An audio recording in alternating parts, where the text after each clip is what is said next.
Hello, hello, and welcome to the Rebuild the Trust Now free masterclass. Now, before we go any further, I want you to, right now, in this moment, fully commit.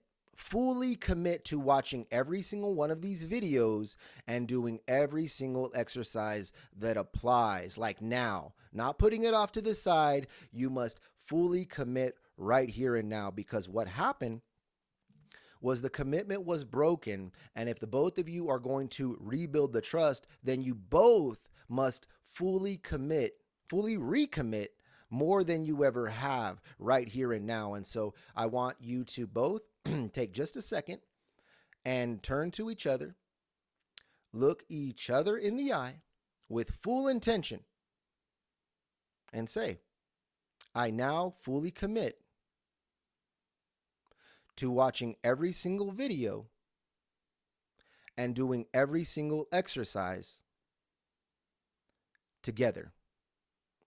Good. Now let's move forward. Module 1, why most couples fail at rebuilding the trust and how to succeed. So right now, if the both of you are trying to rebuild the trust and you are doing everything that you both think is right, there is still a possibility that you could be sabotaging your own recovery and not even realizing it. So in this module, we're going to learn 3 core reasons that most couples fail at rebuilding the trust and what actually works instead. Okay, so let's jump right into it. Reason number 1, couples fail because you become opponents, not teammates. After betrayal, couples often shift into a detective versus defendant dynamic. One partner seeks safety while the other feels constantly under attack. This creates confrontation instead of collaboration. Trust is rebuilt as a team. One partner heals trauma while the other transforms identity. Different jobs, same team, realizing that the both of you are having an experience right now in 2 different ways. Okay, so for you, the betrayed, you are not feeling safe. You are paying attention to what's going on. You want to make sure that, there's no cheating or lying, right? And so you are, more hyper vigilant, right?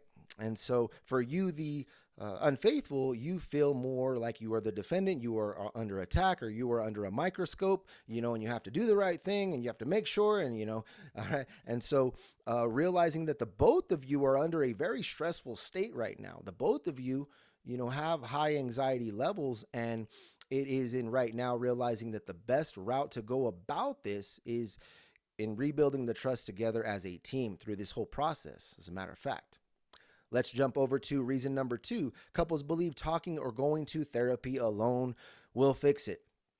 Realize that talking is not training. Trauma does not heal through awareness alone. Therapy can help identify problems, but it does not retrain emotional reactions, rebuild identity. It does not reprogram the subconscious mind where a lot of the traumas, beliefs, insecurities exist and reset the nervous system.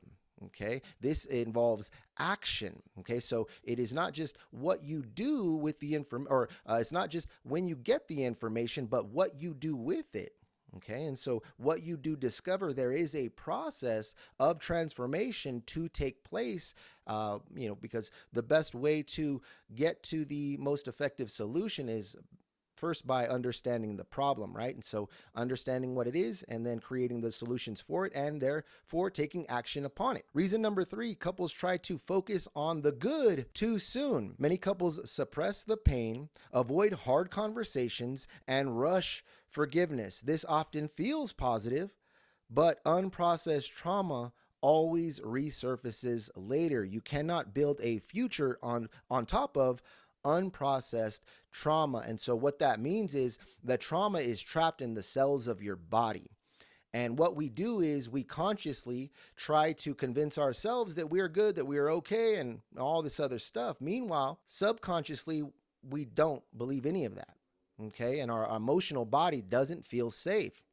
And so we are just consciously trying to trust, when in actuality, all of the information that is trapped in our body, known as trauma, says otherwise. And so then what we also do is we try to focus on other things, do other things to convince ourselves that we're good now, but deep down inside we're still ignoring a lot of those things. Perhaps we start taking more trips, right?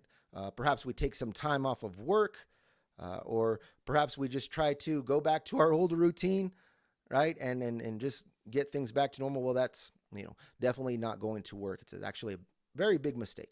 Okay. So what actually works instead for rebuilding trust is learning to create the emotional safety with the both of you. Yes, the both of you. Okay. And then repairing your identity. Yes, you both becoming the new and improved you.